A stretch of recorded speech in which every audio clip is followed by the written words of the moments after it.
2장부터 이제 오늘 해야 되는데 2장 들어가기 전에 저번 시간 그 성에 대해서 이야기를 했었잖아요. 그 부분 조금 이렇게 설명을 조금만 더 하고. 이거 틀었습니까?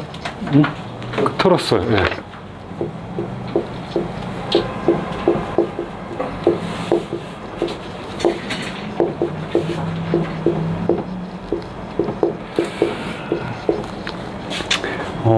요 성이라는 글자가 우리 여기 지금 저번에도 이야기를 했지만 희노애락, 희노애비, 그러니까 여기서는 지금 감성으로 보고 있잖아요. 그죠? 일종의 이제 감성으로 보고 있는데 이 성에 대한 설명은 이 책이 그 자사가 썼다 할지라도 시기가 사실은 상당히 중요한데요. 여기 두 번째 책 제가 그 프린트해 놓은 그 두 번째 부분을 좀 보시면 소위 말하는 우리 선진 시기 이진은 진시황이 이제 중국을 통일하던 그 진나라입니다. 선진이라는 명칭은 중국이 진시황의 통일되기 이전 춘추 전국 요 시기를 이야기를 하는데 성과 관련해서 그 당시 활동했던 사람들 중에 이제 성과 관련시켜서 살펴볼 수 있는 사람은 한 4사람 정도 됩니다. 보면 공자, 자사, 묵자, 양주, 맹자. 자사는 자랑 거의 같으니까요. 그죠? 이 4사람들, 공자, 묵자, 양주, 맹자, 요 4사람들이 이제 활동한 시기를 제가 이렇게 좀 뽑아봤는데, 겹치기도 하고, 또는 전혀 안 겹치는 사람도 있고 그렇습니다.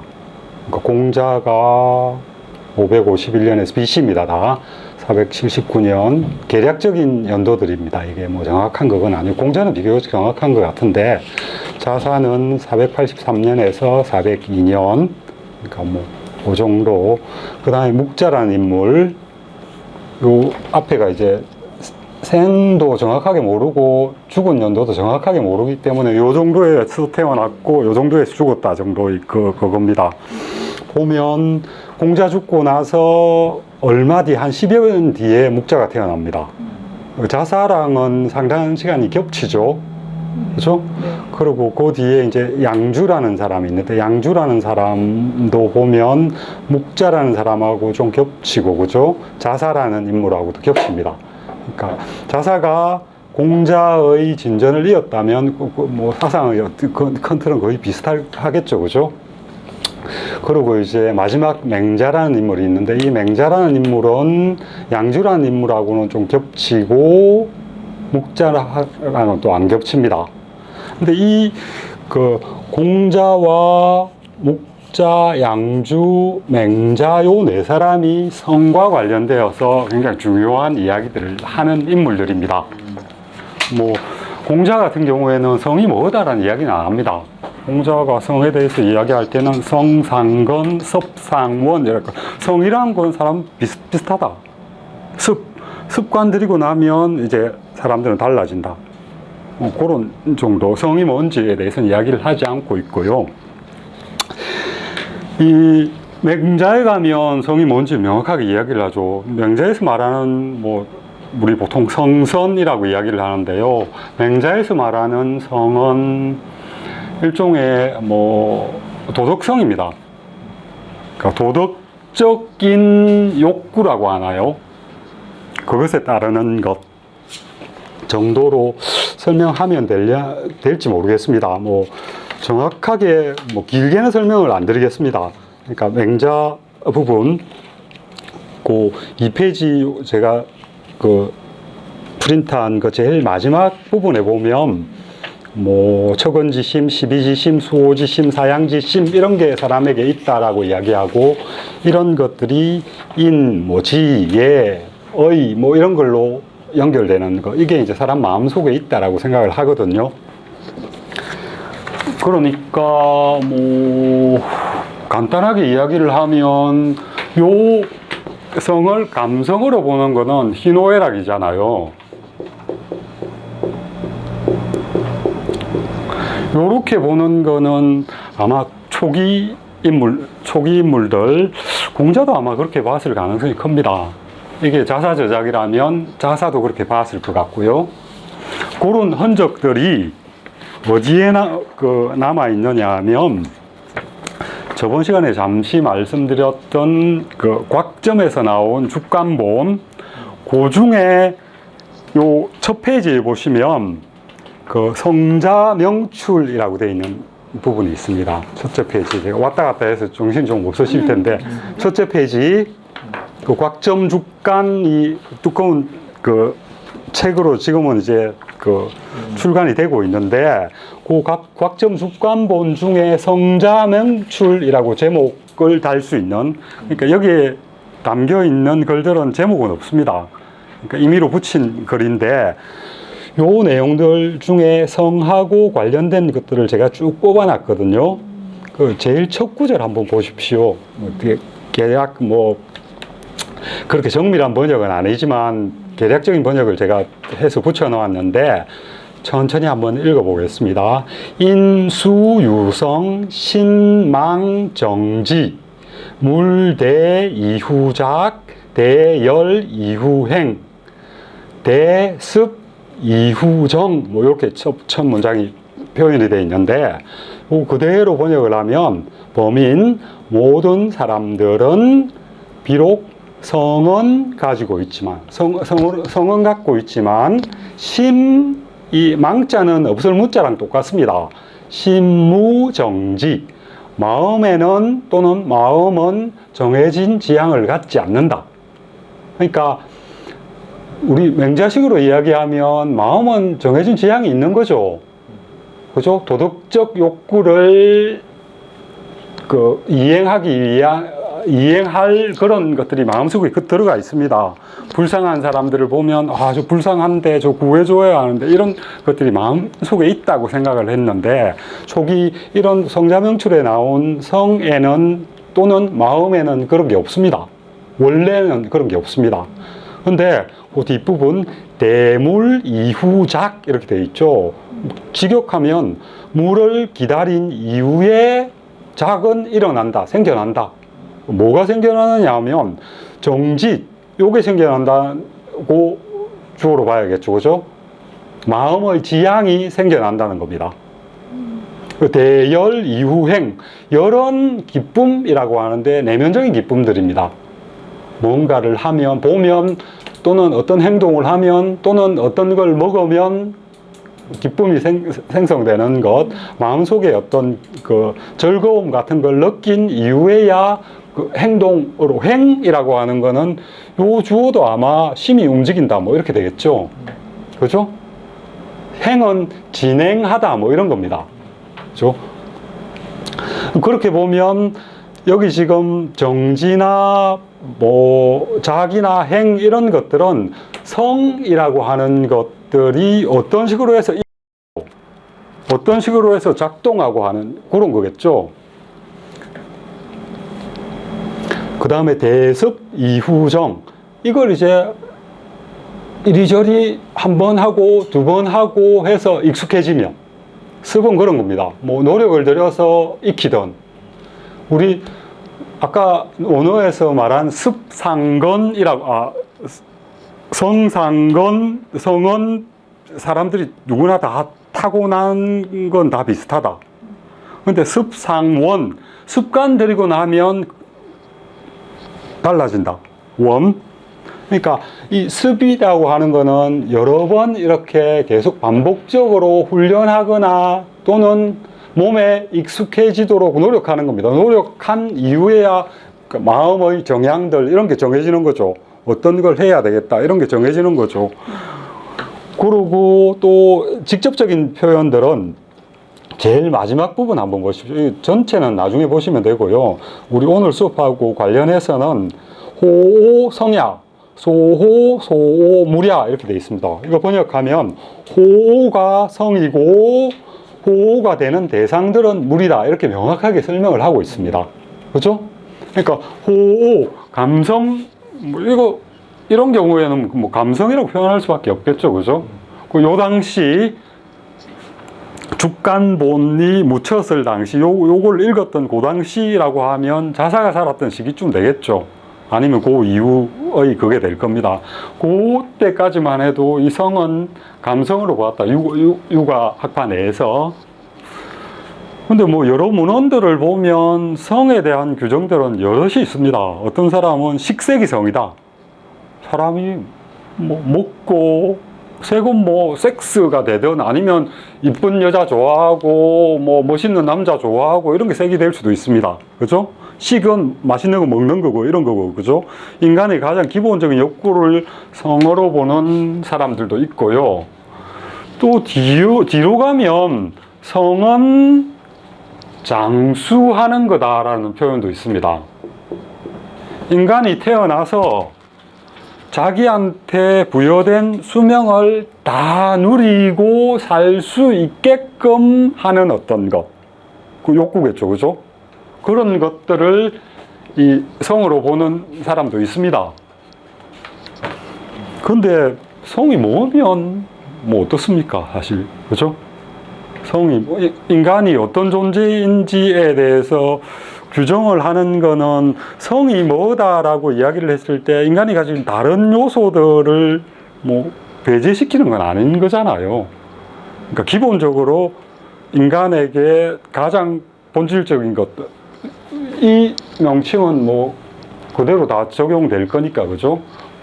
인간이 날 때 부여받고 태어나는 게 뭔가라고 하는 그런 거니까. 뭐 그게 욕구든 아니면 도덕성이든 그곳에 따라서 이제 사람에 대한 뭐 통치 체제를 마련하든지 교육 제도를 마련하든지 요런 게 좀 달라질 수 있을 텐데 그것에 상관은 없지만 육아적인 큰 틀에서 보면 처음에 이렇게 감성이라고 했던 것에서 맹자 시기에 오면 이게 이제 도덕성 쪽으로 이렇게 자리를 잡아가거든요. 도덕성 쪽으로 인간이 가진 인간만의 특징 또는 인간의 가장 뭐 본질적인 것, 이거 도덕성으로 자리를 잡고 그러는 것들이 쭉 이어져서 근대까지 오지 않습니까? 성리학이나 뭐 이런 건 그런 게 굉장히 강화된 철학 체계거든요. 근데 뭐 제가 오늘 말씀드리려고 하는 거는 여기 이제 논어나 자사 같은 사람의 성에 대한 견해들, 감성으로 보는 견해들이 맹자 시기에 오면 도덕적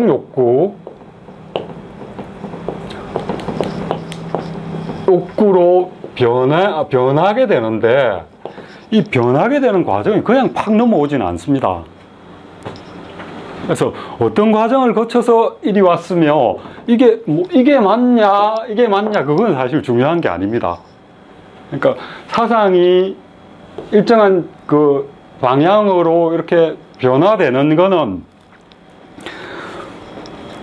사회를 보는 시각도 바뀐 거고 사람을 보는 시각도 바뀌는 거고, 그죠? 시각들이 이렇게 바뀌어가는 과정이거든요. 그래서 성을 뭐로 보는 게 옳다, 이게 옳다, 저게 옳다, 이렇게 이야기할 수 있는 그런 그게 아니기 때문에 어떤 과정을 거쳐서 논어와 자사에 의해서 이 감성으로 지칭되었던 성이 요 도덕적인 욕구 쪽으로 오게 되는지 그것만 살짝 설명을 드리려고 합니다. 얼마나 길어질지 그건 잘 모르겠는데 가능하면 축약해서 표현을 하겠습니다. 동양에서 사상의 발전의 전개를 보면 까만 게 없는데요? 발전이 아니고 진행의 그 단계를 보면 학문의 시작은 공자입니다. 공자에부터 비롯됩니다, 사실. 그러니까 체계적인 어떤 학문이 그 자리를 잡고 그다음 뭐 제자 양성 시스템 뭐 이런 것도 그 자리를 잡고 그다음 또 그런 사람들을 통해서 이 뒤로 이어지게 되는 제자를 통해서 이어지고 그 밑에 제자를 통해서 이어지고 요런 활동이 시작되는 게 공자 또는 공자와 비슷하게 살았던 인물들 그 시기에 이제 시작이 되는데 이 공자의 사상이라고 하는 게 그만큼 영향력이 큰 거죠. 요 바로 뒤에 등장하는 자가 묵자입니다.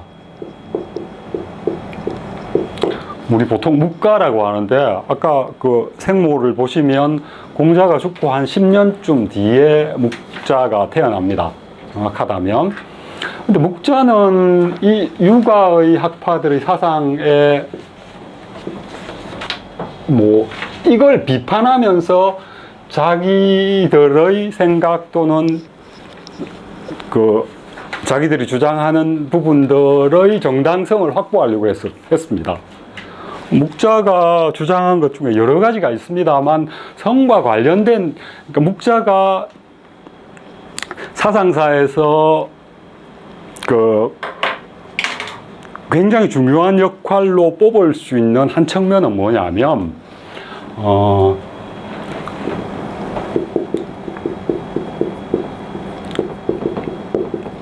보편 개념이라고 하는 게 묵자 시기에 자리를 잡습니다. 어떤 거냐 하면 우리 논어 읽을 때 인하고 민 이렇게 나오는 거 보면 이건 지배계층의 사람들을 지칭하는 용어로 쓰였고 요거는 그 밑에 그 생산 활동을 하는 사람들을 지칭하는 용어로 사용되잖아요. 그죠? 근데 묵자 시기에 오면 요걸 다 통틀어서 인이라는 이름으로 그걸 합니다. 사람은 다 똑같은, 그러니까 묻게 되죠. 그 사람이 다 똑같다라고 하는 근거를 이 묵자들은 어디에서 가져오느냐 하면 지라고 하는 능력에서 가져옵니다. 묵자들은 그 우리 지금 책으로 전해지는 묵자는 묵자라는 인물이 대중 앞에서 연설한 기록들을 모아놓은 거거든요. 글이 굉장히 거칩니다. 그러니까 뭐 연설문들 그때 뭐 원고 써갖고 연설을 했겠습니까? 그냥 떠들었던 걸 누군가가 정리해서 이렇게 책으로 남겨놓은 글이 굉장히 거친데 그 글들에서 굉장히 많이 등장하는 구절이 뭐냐 하면 야, 생각을 해봐라. 생각을 해보면 내가 이야기하는 게 옳다라고 하는 걸 누구나 다 알 수 있어. 무슨 얘기냐면 사람들은 다 생각할 수 있는 능력이 있어. 그러니까 생각을 한다면 내가 이야기하는, 내가 공자, 예, 이런 거 번다하게 예를 강조해가지고 뭐 장사 지내는데 유가들이 온갖 절차들을 다 해서 자원을 소비하고 그 생산 계층의 사람들을 힘들게 하고 이런 것들이 있잖아요. 그죠? 그런 걸 지적을 하면서 야, 내가 뭐 이런 건 하지 말자. 장사 다 때려쳐. 뭐 그런 거 필요 없어. 그냥 뭐 매장하고 간단하게 하면 되지. 물자 소비 그거 생산한다고 다 힘들잖아. 이런 식으로 이야기를 하면서 봐봐, 내가 지금 하는 이야기는 너희들 생각해보면 내가 하는 이야기가 저들이 하는 이야기보다 훨씬 좋다라는 걸 알 수 있다. 그러면서 이렇게 이야기를 합니다. 좋다라고 하는 것 훨씬 좋은 건데 이 좋다라는 건 뭐냐? 이로우면 좋은 거 아니냐?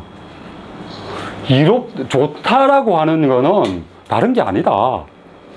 사람들에게 이로운 것. 사람이라는 게 이제 전체 그거죠, 그죠? 그 지라고 알 수 있다라고 하는 요 능력을 바탕으로 해서 사람은 다 알 수 있는 존재이기 때문에 뭐 계층 뭐 이런 거나 요런 그 보편 개념이 묵자에 의해서 만들어집니다. 우리 묵자 보통 겸해라고 이야기를 하죠.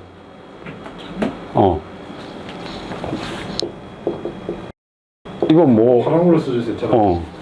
선생님 잠깐만 멈춰주세요. 까만 거 짚고 올게요. 까만 거 아니면 어떻습니까? 제가 너무 수업에 집중해서 막내. 저분이 막내 맞나요? 막내. 선생님 그게 파란 거는 잘 안 보이나요? 아니 파란색이 잘 파란 게 잘 보여요. 보여요. 의자를 쓰신 오를 거예요. 의자. 좋다 하면서 근데 좋다 하면서 오르르 있다고 좋은 거잖아요. 그러니까 그렇게 해야 되는 거 좋으니까 그렇게 하는 거잖아요. 의로움, 육아에서 의는 뭐로 규정합니까 보통? 도덕적 욕구에 맞는 대로 행동하는 게 의입니다. 그렇잖아요. 우리 의롭다라고 이야기를 하는데 의롭다라고 하는데 그 의로운 게 뭐냐 물어보면 뭔지 잘 모릅니다. 지금 쓰고 있으면서도 명확하지 않습니다. 뭐 의리 지키는 거 이런 게 의롭다라고 이야기하는데 그게 무슨 의입니까? 그 고집이지. 어떤 의미에서는 의는 육아에서 보통 이야기할 때는 도덕적인 욕구에 맞게 행동하는 게 의입니다. 그래야 자기 안에서 나 이러면 안 되는데 했네 이런 생각이 안 들 거 아니에요. 들어오세요, 들어와. 남의 집에서. 들어가세요. 아니 오피스 용품 어떠든지. 네. 이런 데 여기 있습니다. 여기 있는데 마크는 없네요. 그러니까 오피스 용품을 저기 마킹은 많이 필요가 없으니까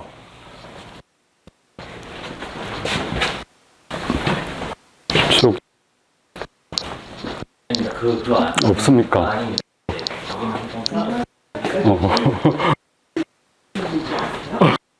화이트보드에 쓰는 마커.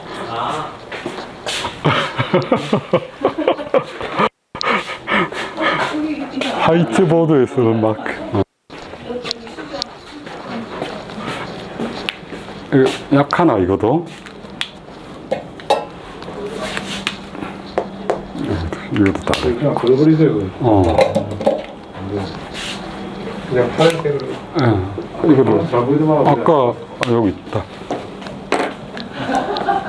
이것도 안 되고. 나가버렸네. 이것도 버리고. 이건 제일 좋네. 들어오세요, 들어오세요. 파란 걸로 그냥 예. 있죠? 예. 없네요. 있을 수도 있었는데 지금도 찾아. 파란 걸로 합시다. 들어오세요. 잘 들려요. 빨리 들어오세요. 잘 보여요. 죄송해요. 막내를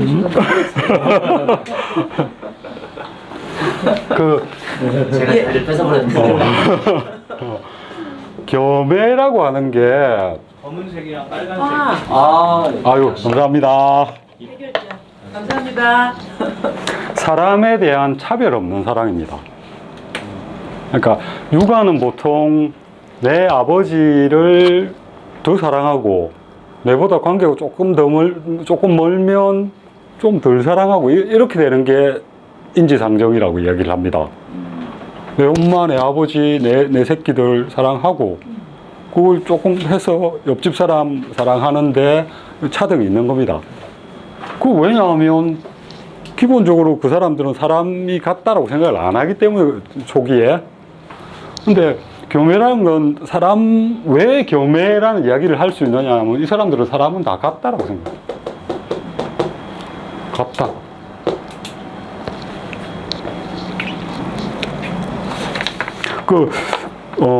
이 묵가들이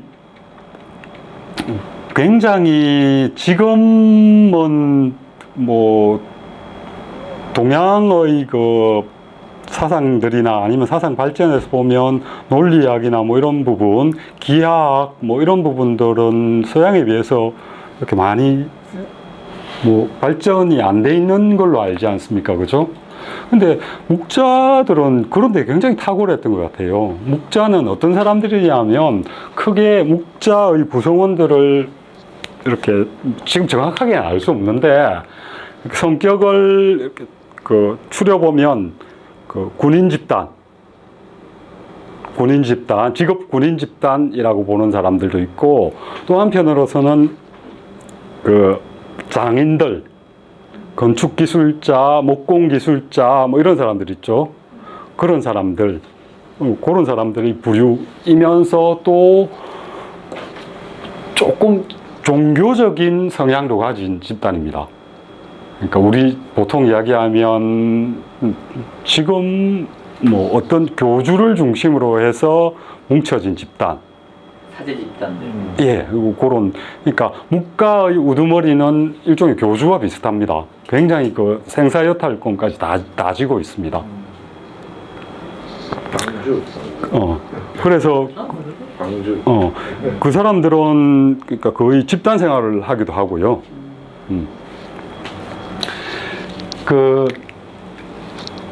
이 묵자가 보편 개념을 어떤 형태로 정립을 했는지 하는 증거들이 몇 개 있는데, 겸해나 뭐 이런 이야기를 하는 것도 그렇지만, 묵자 안에 경이라는 편이 있습니다. 이거 또 왜 자꾸 이걸 쓰지?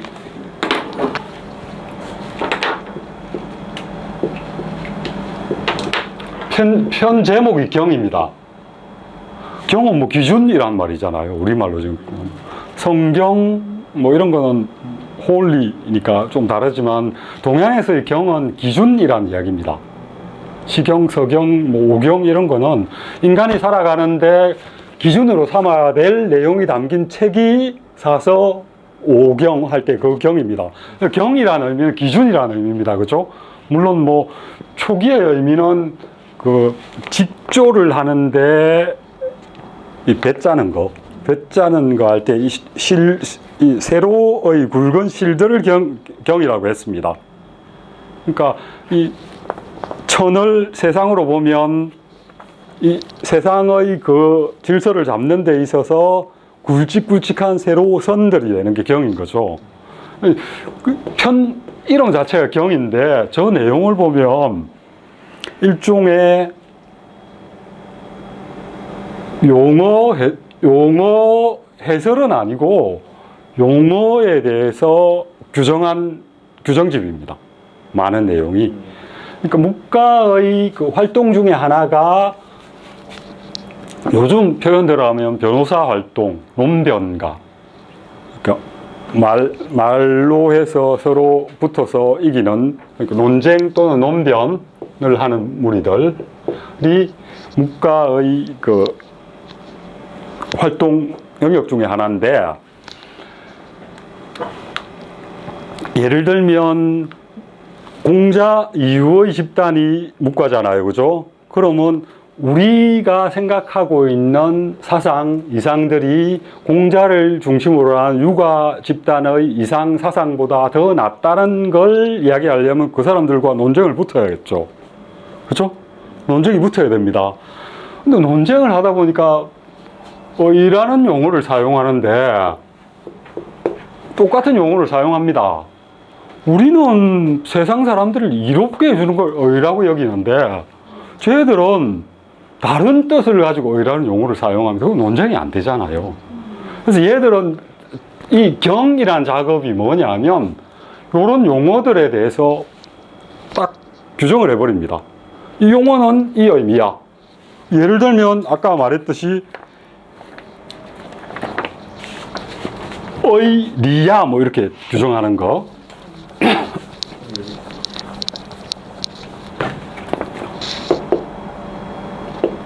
의, 뭐 리야 이런 식으로 규정을 해버립니다. 그러니까 우리가 논쟁할 때 의라는 용어를 써서 이야기할 때는 저 용어로 이해를 해야 돼. 그죠? 그리고 또 예를 들면 육아에서 많이 사용하는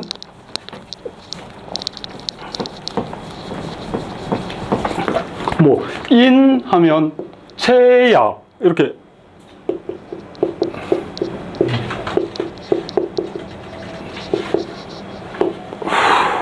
글자 쓰는 게 참 사랑했자 인체야 이렇게 규정을 해버립니다. 요 체라고 하는 거는 기능 단위들이잖아요. 같은 단위에 대한 사랑 뭐 또는 이걸 뭐 몸처럼 사랑하는 거 뭐 이렇게 해도 돼요. 이 번역은 정확하게 뭔지는 모릅니다. 체를 어떻게 번역할지는 뭐 이 용어가 다른 데 있는가.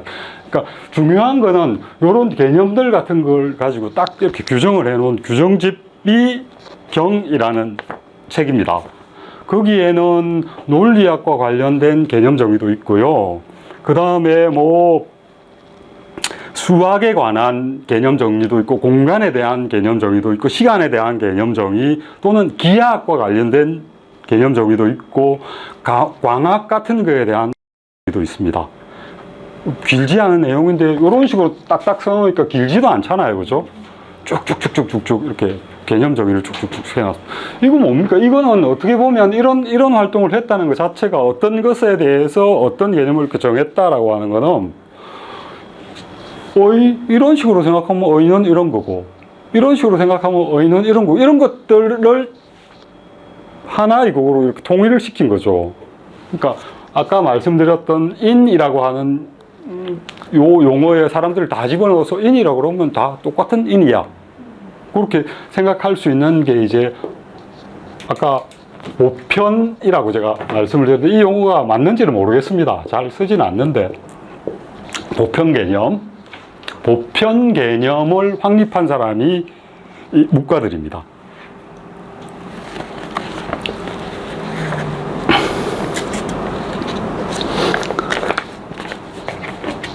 이 보편 개념을 확립한 걸 맹자도 그대로 이어왔습니다. 어떤 식으로 이어왔느냐? 사람은 누구나 심을 갖고 있어. 사람이라면 척은지심이 없으면 사람이 아니야. 뭐 이런 식으로 맹자가 이야기를 하거든요. 그러니까 묵자라고 하는 요 학파에서 이룩한 이 보편이라고 하는 개념을 맹자가 그대로 수용을 합니다. 자기 사상 속에서 수용을 해서 그 부분을 하나 가지고 오고요. 이 심이라고 하는 걸. 그 다음 이제 묵자 뒤에 등장하는 사람이 양주라는 인물입니다. 이 양주라는 사람은 묵자가 공자 학파, 유가를 비판해서 일어난 학파인 것과 마찬가지로 이 양주는 묵가를 비판하면서 일어난 학파입니다. 어떤 측면에서 그러냐면 묵가는 유가가 갖고 있던 그 쓸데없는 화려함을 추구하는 측면들이나 아니면 뭐 가족 관계의 뭐 사랑 뭐 그런 데서부터 이렇게 사회를 사랑의 영역을 점점 확대시켜가는 그런 생각들에 대해서 비판을 하면서 묵자가 내걸었던 건, 야, 봐라. 똑같은 사람들인데, 저 밑에서 공사하고 애쓰고 생산하는 민들, 너희들이 민이라고 표현했던 그런 사람들은 얼마나 고생하고 있냐. 세상을 제대로 만들려면 생산하는 물자들이 헛되이 소비되지 않고 필요한 사람들에게 이렇게 분배가 되어서 저 사람들이 하는 고생들, 이런 걸 들어주는 것. 그러니까 사람들 전체를 이롭게 만들어주는 것, 그게 바로 제대로 된 뭐 세상을 이끌어가는 사람들이 해야 될 일이야, 이렇게 이야기를 하면서 묵자는 자기 집단의 그 이상적인 모델을 어떤 사람으로 잡느냐 하면 역사상 있었던 우임금이라는 사람, 요순, 우탕 할 때 우임금이라는 사람이 있습니다. 우임금은 어떤 사람이냐 하면 중국 땅에 홍수가 났을 때 그 치수 작업을 하러 다니느라고 몇십 년을 그 공사장에 뛰어다니면서 집에도 제대로 못 들어갔던 사람입니다. 그 맹자 표현대로 하면 세상 사람들을 위해서 자기 몸을 머리에서 발끝까지 갈아 넣은 사람입니다. 그대로 딱 표현하고 있습니다. 머리에서 발끝까지 갈아 넣은 사람. 그 맹자 표현에 보면 이런 것도 있는데, 물길 공사하는데 가서 노동을 하다가 여기 갔다 저기 갔다 하는 사이에 자기 집 앞을 지나갈 경우가 몇 번 있었는데 집에도 못 들렀다고 할 정도로, 그러니까 세상 사람들을 위해서 자기의 모든 것들을 다 바친 인물이 우라는 묵자가 생각하기에는 그 인물을 자기들의 이상적인 모델로 제시를 하거든요. 그 묵자도 생활들은 사용하는 거 줄이고, 최대한 줄이고, 그 다음 고생들 엄청 합니다, 묵가들이. 먹는 것도 제대로 못 먹고요. 다른 사람 구하러 다녀야 되고, 어디 전쟁 나면 그거 도와주러 가가지고 방어 전쟁하는 수행하러 다니고. 그래서 굉장히 힘든 삶을 보내거든요, 이 묵가 집단들이. 양주를 따르는 사람들은 거기에 반발합니다. 야, 세상 아무리 좋게 만들어봤자 누구 다른 사람을 위한다고 막 다니면서 그렇게 노력하는데 너희들 행복해? 그리고 너희가 그렇게 애를 쓰니까 세상이 행복해지디? 야, 그런 거 아무 소용없어. 그냥 다른 사람에게 뭐 간섭하지 말고, 뭐 다른 사람에게 뭐 하라고 하지 말고, 너희 사는 거 그거, 너희 사는 거 그거, 네 사는 거 그거만 제대로 살면, 다른 사람하고 간섭하지 않고, 나 자신이 사는 거 그거만 제대로 살면 세상은 자연스럽게 누구나 그렇게 살기만 한다면 자연스럽게 안정된 사회가 이루어질 거야 라고 하는 데서 시작되어서 나중에 어디까지 가느냐 하면 야, 다른 거 다 필요 없어. 나만 내가 받은 수명 이거 다 누리고 살 수 있는 것, 그리고 내 삶을 보면 가장 중요한 게 뭐야? 내가 먹고 마시고 내가 갖고 있는 욕망들 이거 채워주는 것. 이 욕망들을 채워주면 그거야말로 행복한 삶 아니냐. 다른 사람도 간섭 안 한다면 그 사람들도 다 그렇게 살 거야. 그죠? 그러니까 뭐 지시하고 뭐 이런 것들이 아니고 그런 식의 어떤 삶을 주장을 합니다. 그래서 욕구를 만족시키는 것이 굉장히 중요한 요소가 되죠. 근데 가만히 욕구를 만족시키다 보니까 맛있는 거 막 먹으니까 이게 뭐 고혈압 걸려서 가기도 하고, 그죠? 아니면 다른 뭐 돈 버는 욕구 뭐 이런 거 충족시키다 보니까 또 그것 때문에 칼 맞아 죽고 이런 일들이 생기잖아요. 그래서 얘들이 가만히 생각하는 거예요. 야, 이거 욕구 채우는 거 이게 중요한 일인데 그러면 욕구를 채우는 이유가 뭘까?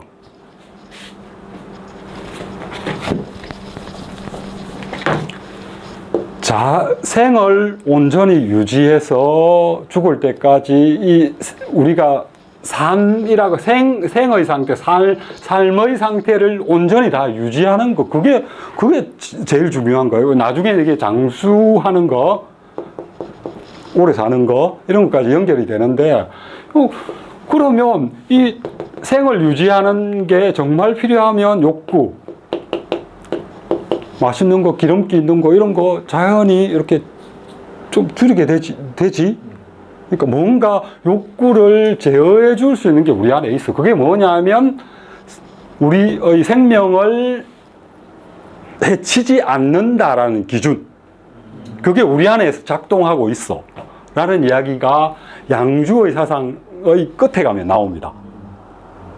이 부분을 또 맹자가 갖고 옵니다. 저 양주라는 인물들은 그게 뭔지를 파악은 못 합니다. 어쨌든.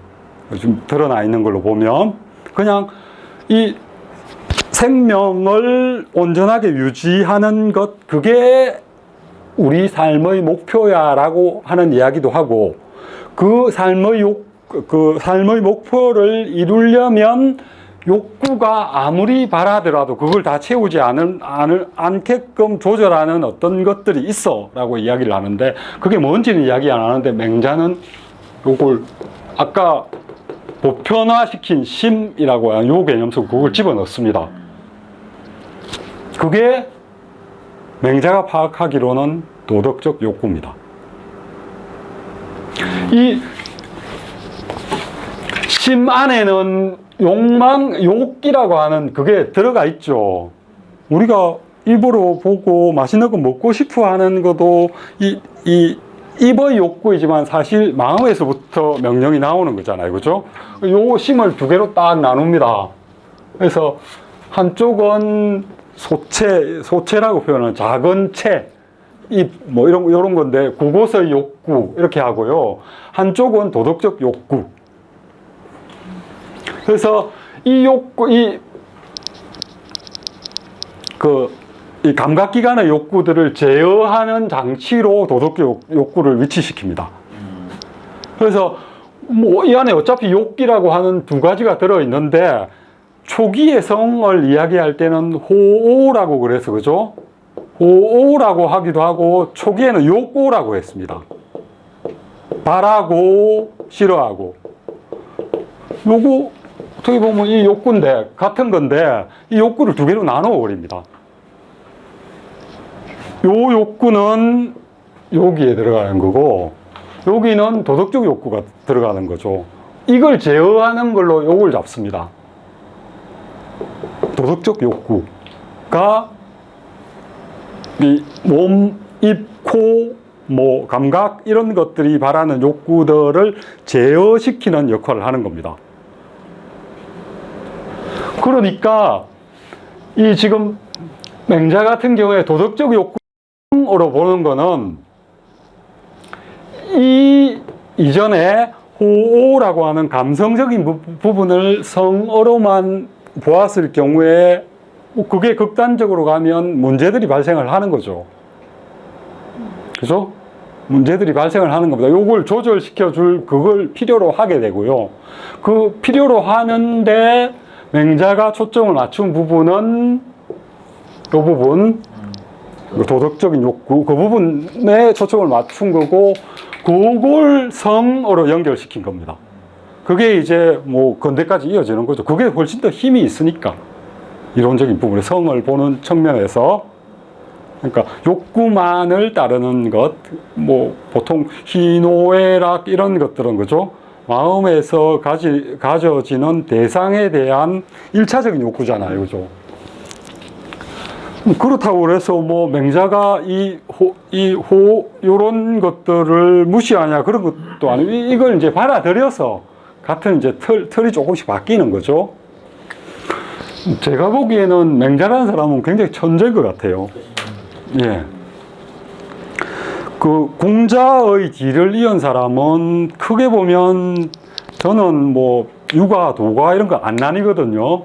크게 보면 공자의 길을 이은 사람은 순자가 있고요, 장자가 있고 이 맹자가 있습니다. 공자가 처음이잖아요.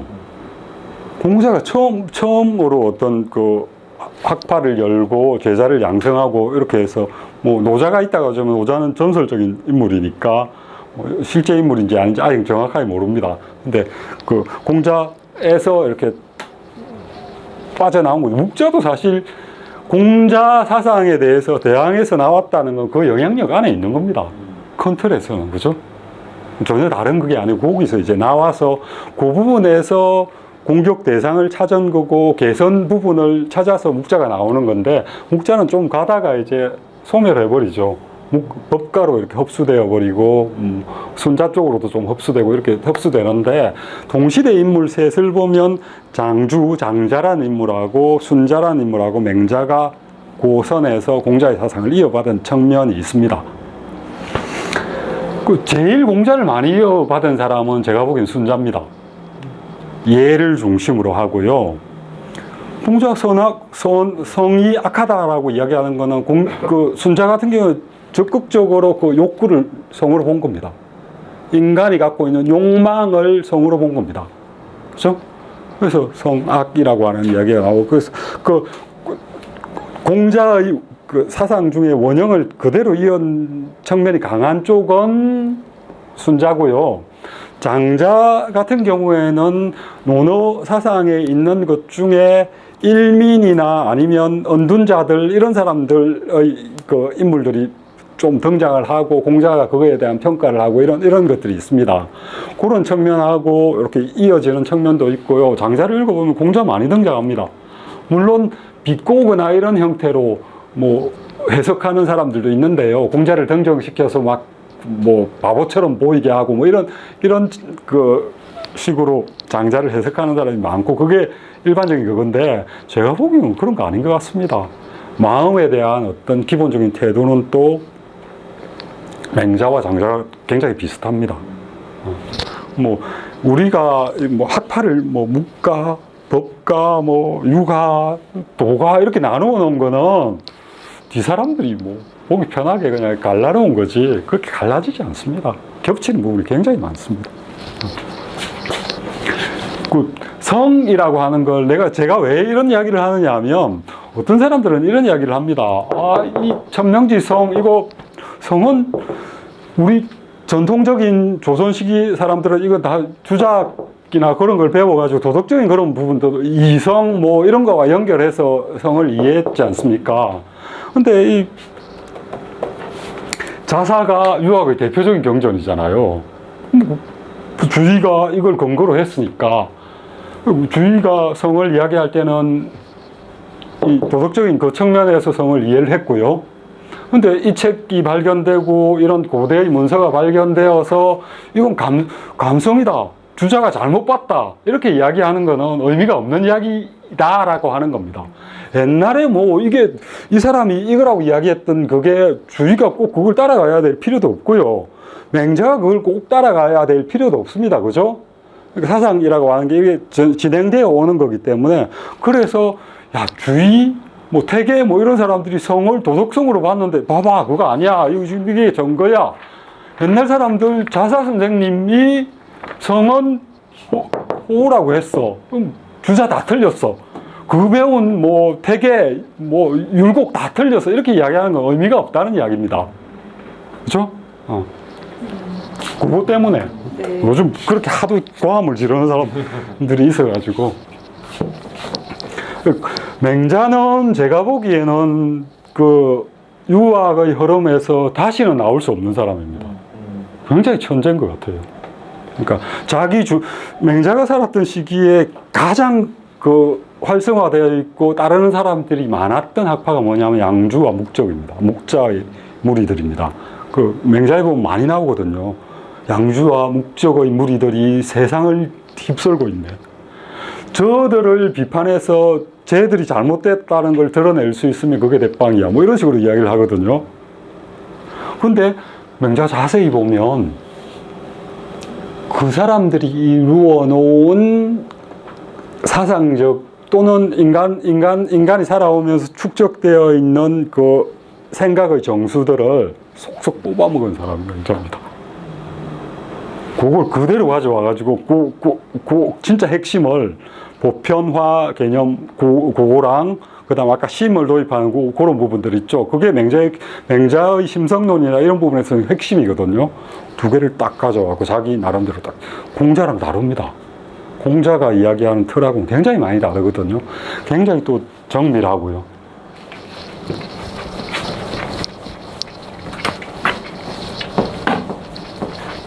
성은 이렇게 한번 말씀을 드리고 가야 될 것 같아서 호오로 보나 뭐 도덕성으로 보나 이런 측면들은 이렇게 한번 짚고 가야 될 것 같아서 좀 길어졌지만 말씀드렸습니다. 뭐 기회가 없을 것 같아서. 자, 두 번째 구절부터 갑니다. 여기도 11번째 구절까지가 한 단락인데요. 자세히 내용을 이렇게 점검을 해보면 두 번째하고 세 번째는 중용에 대한 이야기고요. 그 다음 네 번째, 다섯 번째는 도에 대한 이야기입니다. 그리고 여섯 번째, 일곱 번째는 지, 그 다음에 또 중용에 대한 이야기가 나오고요. 8, 9번. 그 다음에 10번째는 용기에 대한 이야기. 11번째는 이것도 이제 중용에 대한 이야기로 봐야겠죠. 그걸 제가 여기서 이제 프린트에 살짝 그걸 해놨습니다. 그러니까 나중에 이제 한번 보시고 할 때 하면 될 것 같은데 다시 중용이라는 개념을 머릿속에 좀 한번 집어넣어 놓고 생각합시다.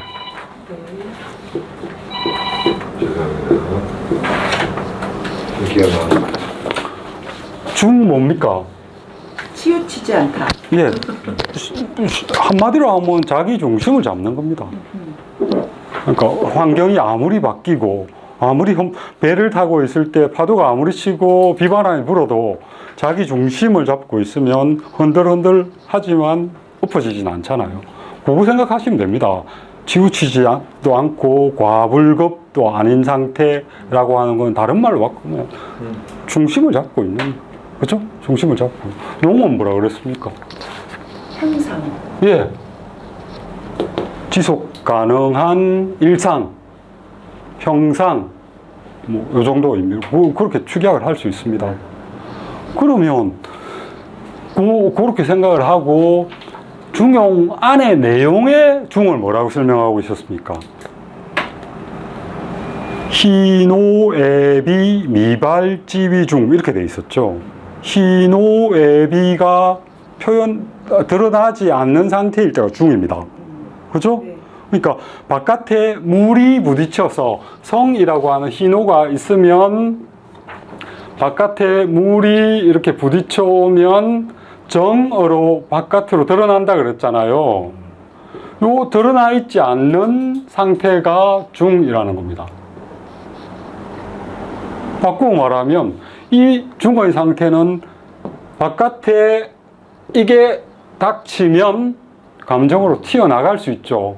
근데 이게 보통 살다 보면 감성을 표현하는 게 찌그러지고 해서 튀어나오는 게 제대로 안 튀어나오는 경우가 많습니다. 쿡 찔렀는데 화를 콱 이렇게 내버리는 건 정이 나오긴 나온 건데 제대로 화가 표현이 안 된 거죠. 그죠? 이걸 중이라고 이야기하는 건 이건 탁 부딪혀 왔을 때 지가 낼 수 있는 정을 낼 수 있는 상태지 않습니까? 그죠? 그래서 그걸 중이라고 하는 겁니다. 중심이 잡혀 있는 거예요. 바깥에 파도가 이렇게 쳤을 때 뒤집어지지 않는 거죠. 부딪혀 왔을 때 낼 수 있는 그걸 내는 겁니다. 화를 낼 때는 화를 내고, 기뻐하는 거에 대해서는 기뻐하고, 화를 내야 되는데 기뻐하는 거는 튀어나왔지만 제대로 안 튀어나온 거잖아요. 제대로 튀어나온 건 뭐라 그랬습니까? 화라고 말씀드렸잖아요. 절도에 맞는 거. 요 이전 상태는 어떻습니까? 중의 상태입니다. 중심을 잡고 있는 상태에서 툭 부딪혀 오면, 아, 이놈이 나를 화내게 하네. 화가 튀어나가는 거고요. 그러니까 그 화를 내기 직전의 단계. 아니죠. 바르게 화를 낼 수 있는 상태. 중심이 잡혀 있는 상태. 그럼 거기서 바르게 이제 화를 냈어요. 예. 그럼 그건 중이 아니라고 나는. 그건 화라고 하는 거죠. 정의 상태는 화라고 하는 거죠. 그러니까 이 중을 설명하는 건 중심을 잡고 있는 거다라고 하는 걸 기억을 하시고, 이 중용 원문에서 중을 설명하고 있는 부분을 보면 희노애비지 미발을 중이라고 했잖아요. 그거와 관련돼서 제가 설명을 드리는 겁니다. 왜 희노애비가 드러나기 이전을 중이라고 하는지, 그거를 우리가 아까 이야기했듯이 중심을 잡는 것하고 연결시켜야 될 거 아니에요. 그죠? 제 나름대로 그렇게 연결을 시켜봤습니다. 그러면 희노애비지 미발을 중이라고 이야기한 이유가 거기에 있지 않나 하는 생각입니다. 일단 뭐 전체 이야기는 중심을 잡고 있는 거죠. 중심을 잡고서 유지될 수 있는 일상의 상태를 계속 살아가는 것. 중용이 어렵다고 이야기를 하는데 중용은 어렵지 않습니다. 어떻게 보면. 그 증거들을 보여드릴게요. 이게 그냥 일반인 사람의 원래 심리 상태에 대해서 그냥 그대로 있는 그대로 표현한 거 아닐까요? 물 어떤 자극이 있기 전에 그 자극을 받을 수 있는 그 상태, 인간의 본성 그대로. 예. 네. 그런 거죠. 그러니까 그걸 특별하게 어떻게 구분해서 뭔가 대단한 의미를 부여한 게 아니고 사람 원래 이런 거다. 그럼요. 성도 그렇고 요런 것들이 뭐 크게 대단한 건 아니잖아요. 우리가 감성이라고 하는 제가 감성이라는 표현을 많이 쓰는데, 성이라고 할 때는 이건 느낄 수 있는 성이잖아요. 바깥에 뭔가가 들어오면 그것을 느낄 수 있는 게 성입니다. 그 능력. 그러니까 모든 것들이 다 잠재되어 있는. 그렇죠. 그 속에 다 내포되어 있는 예. 그 상태, 그냥 인간 그 자체가. 이 감성이 어떤 것에 부딪혀서 이 감성이 발휘가 되는 게 감정이거든요. 정. 그죠? 이건 어떻게 보면 가장 일반적인 거고요. 특별히 다른 것도 없습니다. 근데 이 정어로 발휘가 될 때는 왜곡이 일어나기 쉽죠. 보통 이제 어떤 사람이 화내야 할 때 적절한 형태로 화내는 것, 그 다음 기뻐해야 될 때 기뻐하는 것, 그런 게 쉽지 않다고 보는 거죠. 우리 그 잘 이해가 안 되시나요? 웃어야 될 때 잘 못 웃는 사람도 있잖아요. 저도 그렇거든요.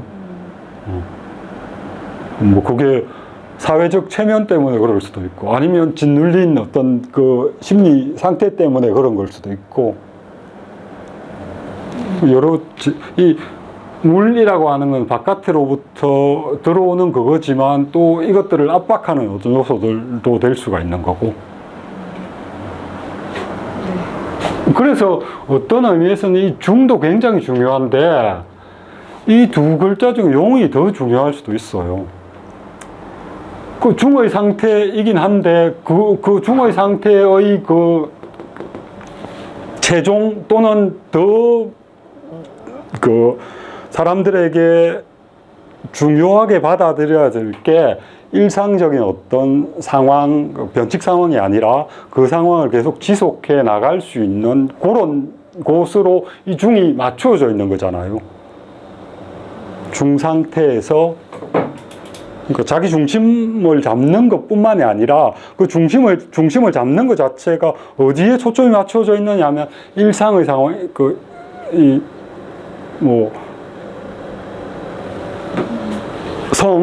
말과 행동이 일치되는 그 상황.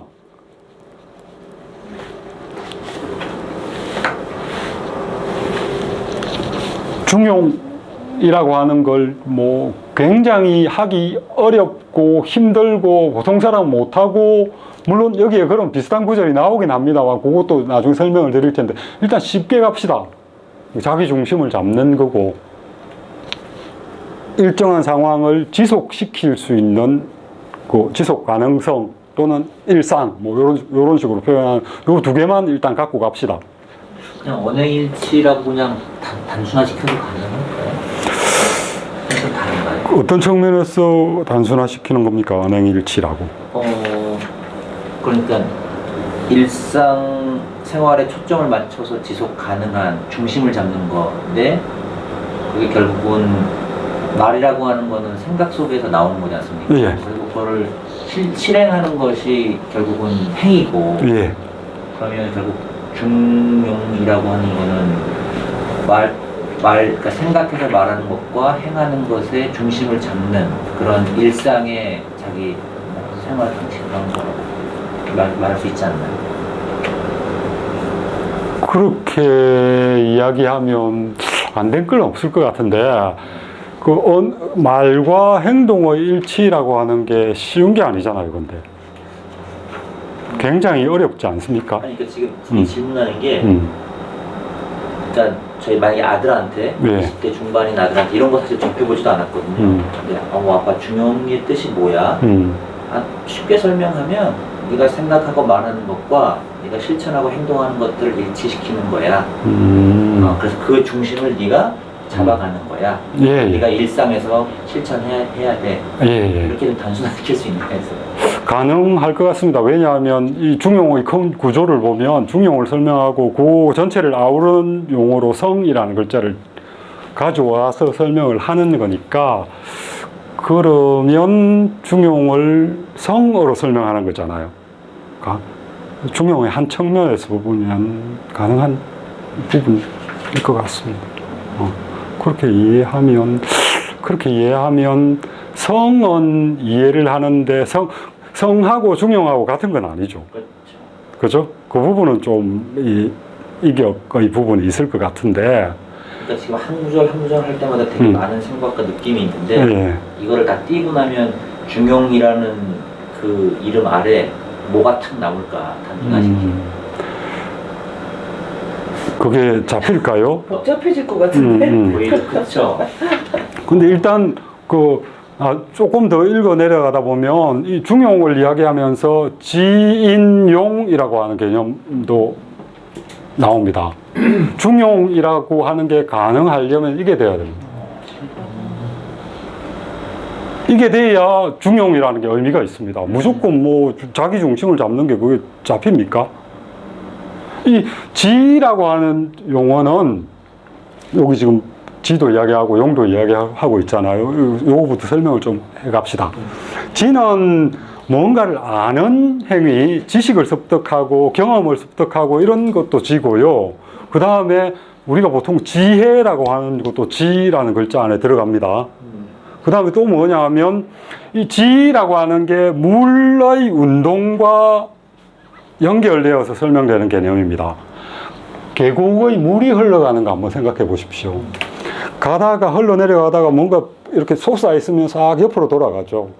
그러니까 이 지라는 행위는 어떤 상황을 추진해 갈 때 이 어떤 식으로 행동을 해가면 우리가 도달하는 목표, 이익이라는 그 부분에 도달할 수 있을까를 찾아낼 수 있는 능력입니다. 그게 뭐 지혜라는 용어로도 가능하고요. 뭐 지능이라는 그것도 가능하고 함의가 굉장히 큰 용어인데 어떤 뭐 축약하면 뭡니까? 뭐 지식을 확대하고 지혜를 확보하고 하는 그 과정이 필요한 겁니다. 지. 그 다음 인이라고 하는 거는 여기 인은 뭐 여러 용어로 설명할 수 있지만 제가 생각하는 여기에서 그 인이라는 개념은 여기 지인용에 대해서 살짝 적어놨는데 이 인은 일단 기본적인 그 베이스가 되는 개념은 사랑입니다. 애정. 어떤 사람을 위해주고 이런 것들입니다. 그리고 그 사랑을 기반으로 해서 사람끼리 연대하는 겁니다. 가족끼리 연대를 하고 좀 더 넓혀서 다른 뭐 친척들과 연대를 하고 자기 집단과 연대를 하고. 그러니까 지인은 굉장히 위험한 개념입니다. 이익을 찾아서 굉장히 그 곤모술수도 부릴 수 있고요. 그죠? 목표가 분명하니까 이익되는 방향으로 어떤 것, 주변의 상황들을 파악해서 이익을 낼 수 있는 길을 찾아가는 게 지입니다. 그러니까 좋은 상황이 될 수 있고, 근데 그것만 갖춘다면 다른 사람한테 피해도 줄 수 있고요. 그죠? 또는 뭐, 나 자신의 어떤 부분도 희생시켜 버릴 수 있고, 이렇게 되는 거지 않습니까? 뭐, 나를 갈아 넣어서 그걸 얻어낼 수도 있고 이런 위험한 개념이 지고요. 물론 다 완전히 위험한 건 좋은 측면도 있습니다만 위험한 측면을 갖고 있는 게 지인데 이는 그런 부분을 상쇄시켜 줍니다. 사랑, 같이 살고 있는 사람 또는 공동체 좀 넓히면 공동체의 각 구성원들에 대한 사랑을 기반으로 해서 각각 연대를 이루는 그게 인이라고 하는 그 이념이 갖고 있는 큰 틀입니다. 거기에다가 용어는 뭡니까? 그러니까 어떤 생각, 어떤 연대 그런 것들 속에서 자기가 위험할 수도 있지만 그 행위를 해야 한다면 할 수 있는 힘이죠. 그죠? 자기가 위험할 수도 있지만 해야 되겠다고 했을 때 거기에 몸을 던져서 그 행위를 할 수 있는 그 능력이 용입니다. 요 세 개가 갖추어져야만 중용이 가능하다고 했습니다. 단순히 뭐 중간을 찾아가고 뭐 이리저리 재가지고 뭐 나은 쪽을 찾아가고 그런 개념들이 아니고 그런 것 전체가 이 용자는 상이라는 게 일상이라고 하는 그런 개념 안에 들어가 있는 겁니다. 그리고 일상이라는 개념이 제가 계속 강조를 하지만 육아에서 지향하는 최고의 상태가 상의 상태입니다. 그 상태가 지속되어지는 거. 크게 뭐 발전시켜서 돈 많이 벌고 또는 뭐 국가를 크게 키우고 통일을 하고 이런 것들은 육아사상의 다른 모습들입니다. 육아사상의 핵심은 일상을 유지하는 상의 상태. 그게 가장 높은 이상입니다. 그러니까 용이라고 하는 게 상으로 해석이 되고요. 일상이라고 하는 그런 개념하고 연결이 되어 있습니다.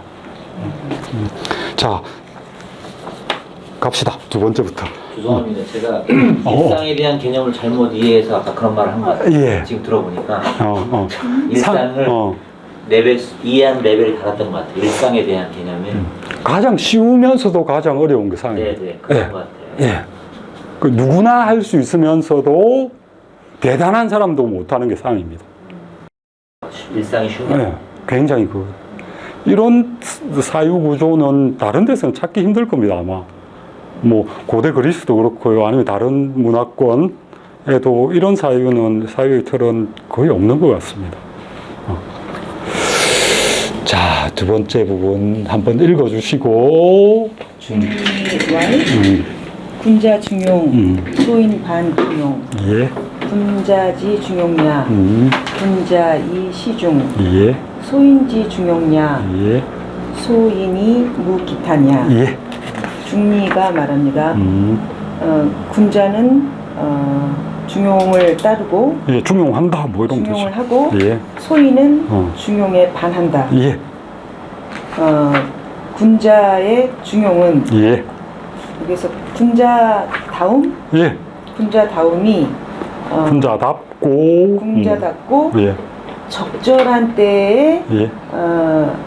이걸 알맞게 해야 된다. 예. 맞게 시중 행동하는 예. 거다? 맞다. 예. 소인의 중용은 예. 소인다운 소인다우면서 뭐 이 정도로 하면 되겠죠. 으로 소인다우면서 소인다우면서 아무 거리낌 없이 행동하는 것이다. 예, 거리낌 없다 뭐 이러면 되죠. 기 거리끼고 탄도 거리끼는 겁니다. 네. 기탄 요즘 우리가 쓰는 말인데 기탄하다, 끓이다, 끓이고 예, 기탄 없이 말해 보십시오. 막힘 없이 뭐 이런 표현도 있고요. 억제하지 않음, 억제함이 없이 뭐 이 정도의 의미입니다. 우리 계속 제가 말씀드렸지만 이를 중심으로 해서 이렇게 오는 건 여기가 수로고 여기가 수로입니다. 군자이 시중 이러면 군자이면서 직역하면 군자이면서 때에 맞춘다 뭐 시중을 보통 그렇게 이야기를 하는데요. 네. 그 다음에 뭐 여기서는 군자중용, 소인반중용 이렇게 이야기를 하는데 여기서 일단 들어가기 전에 요거부터 한번 정립을 하고 갑시다.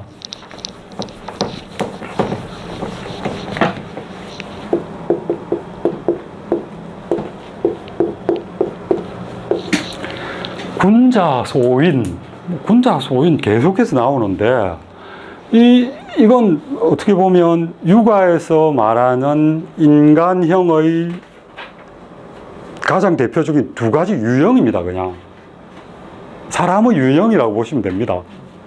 근데 이게 이제 처음에 군자라고 하는 글자 그대로 보면 임금아들이잖아요. 로얄 패밀리들을 군자라고 했고요.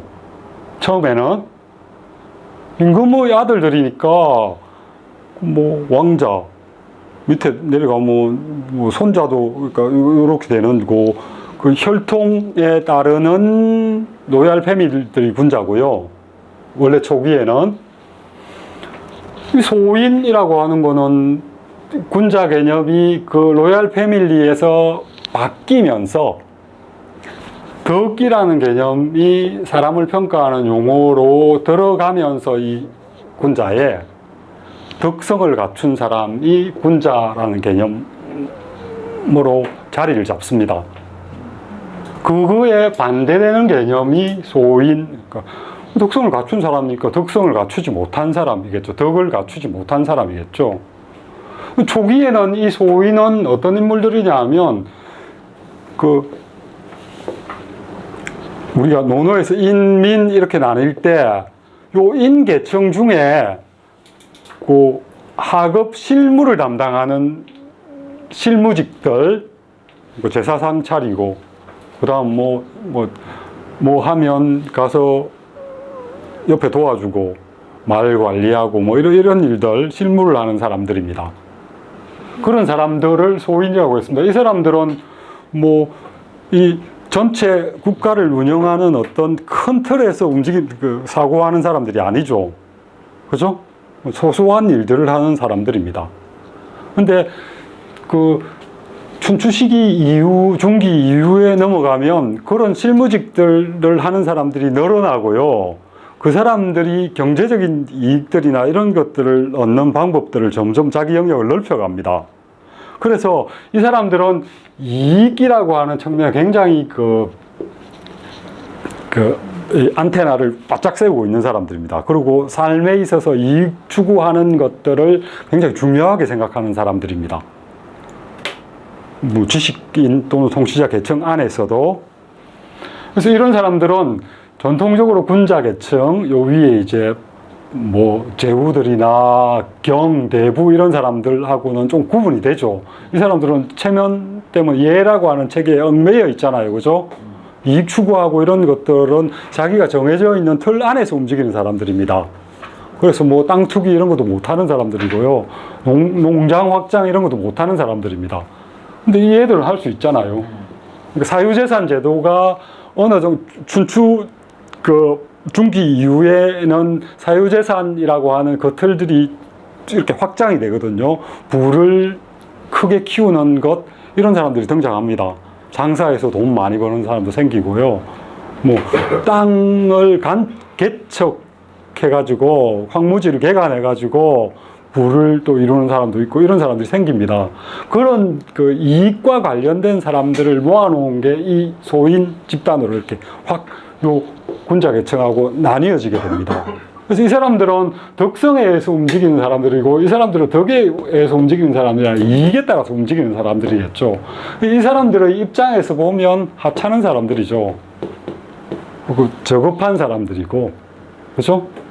기본적으로 소인이라고 하는 표현은 이익에 따라서 움직이는, 이익을 위해서 움직이는 사람들이라는 그런 틀로 이해를 해주시면 될 것 같습니다. 초기에는 요 말단,직, 사의 일부분들, 그 부분으로 구성이 된 사람들이지만 점점 이 사회가 변해가고 사유재산 제도가 이렇게 자리를 잡고 이런 과정 속에서 세력을 키운 사람들입니다. 그래서 처음에는 잽도 안 되죠. 소인들이 군자에게 대항할 수 있는 세력들도 안 됐고요. 뭐 밑에서 부림을 받던 사람들인데 이 사람들이 힘이 커지는 겁니다. 점점. 그래서 군자에 대척할 만한 어떤 세력을 이루게 됩니다. 전국 시기만 가도 뭐 이익에 따라 움직이는 게 뭐 엄청나게 늘어나잖아요. 그죠? 나라들이 갈라지니까 그런 계층에서 성장한 세력들입니다. 그래서 전통적인 육아에서 군자 소인이라고 하는 것은 인간형의 가장 대별되는 두 개의 그 형태들입니다. 뭐 단적으로 말하면 도덕성으로 무장된 지식인. 이게 국가 이익일 수도 있고요, 개인의 이익일 수도 있습니다. 나중에 되면 뭐 중국 건대도 사공학파에서 이익을 위해서 움직이는 학파들이 등장하거든요. 마찬가지입니다. 어떤 경우에는 국가 이익이 될 수도 있고, 어떤 경우에는 개인의 이익이 될 수도 있고. 그런데 군자들이 소인을 공격할 때는 보통 개인의 이익을 추구하는 사람으로 봅니다. 그래서 이익을 추구하는 사람들이니까 사회의 틀 내에서 도덕적인 어떤 틀의 부분, 도덕이라고 하는 건 윤리와 연관되어 있는 측면들이 있으니까, 그죠? 그런 규칙에서부터 어느 정도는 벗어나 있거나 조금은 그 족쇄가 약한 쪽이겠죠. 근데 이 중용은 이쪽 입장에서 쓴 거잖아요. 그러니까 이런 이야기를 하는 겁니다. 군자는 중용하고 소인은 중용에 배치된다. 군자가 생각하는, 왜? 상황에 따라서 얘들이 중심을 잡을 필요가 뭐 있습니까? 이 나는 대로 쫓아가는, 여기 붙었다 저기 붙었다 할 수 있잖아요. 근데 선생님, 군자 중에서도 중용에 반하면 소인이라고 할 수 있는 거예요? 그럼요. 나중에는 욕 듣잖아요. 서로 소인이라고. 뭐 조선 시기에 가면 당파 싸움이 뭐 어떻게 일어나냐면 서로 소인이라고 욕하면서 당파가 갈립니다. 이런 일들이 뭐 조선 시대에만 있었겠어요. 이 당시도 마찬가지죠. 그 다음에 군자지 중용이야, 군자이 시중. 이건 뭐 저도 명확하게 군자이 시중과 소인이 무기탄, 이 군자와 소인을 어떻게 번역해야 될지 모르겠습니다. 근데 일반적으로는 보통 이렇게 번역합니다. 군자다우면서도 적절하게 대응하고. 그리고 여기 지금 군자지 중용야, 소인지 중용야 이렇게 돼 있는데 주의가 채택한 판본은 정현의 주석, 정현 판본이 이렇게 돼 있습니다. 그런데 그 왕숙본이라고 하는 판본이 중용 판본이 하나가 되어 있는데 그 판본에서는 여기서는 소인지 중용이 아니고 소인지 반중용 이렇게 되어 있습니다. 반자가 하나 더 들어가 있습니다. 제가 여기 2장 프린트물에서 반자 하나 집어넣었죠. 그러니까 어떤 판본에는 반자가 들어가 있고요. 일반적으로 반자가 들어가 있는 게 옳다고 봅니다. 그러니까 소인들이 반중용, 위배되게 행동하는 건 어떤 것이냐라고 하면 좀 더 매끄럽잖아요. 그죠? 그리고 그렇게 들어있는 판본도 있고, 그렇게 해서 이 반중용으로 보는데, 억지로 반자를 빼고 번역하기도 하는데, 여러 가지 그렇게 되면 좀 더 부차적인 설명이 많아지지 않습니까? 보통 부차적인 설명이 많아지는 거는 제 경험상으로는 거짓말이거나 자기도 잘 모르거나 그런 경우입니다. 자기가 잘 알거나 분명한 건 굉장히 간략하고 명료하게 이렇게 설명을 하는데 잘 모를 때는 주저리 이렇게 보충 설명이 많죠. 그죠? 그래서 저는 반자 들어가는 게 좋을 것 같습니다. 소위는 이익을 따르기 때문에 무기탄, 기는 끓이다, 탄도 끓이답니다. 예. 기는 뭐 두려워해서 끓이는 거고, 탄은 뭐 걱정이 돼서 끓이는 거고, 이렇게 설명하는 사람도 있는데, 두려워해서 끓이건, 뭐 걱정해서 끓이건, 뭐 끓이는 건 똑같은 거니까, 그렇죠? 한자가 이런 게 뭐 똑같은 비슷한 개념들이 글자가 많으니까.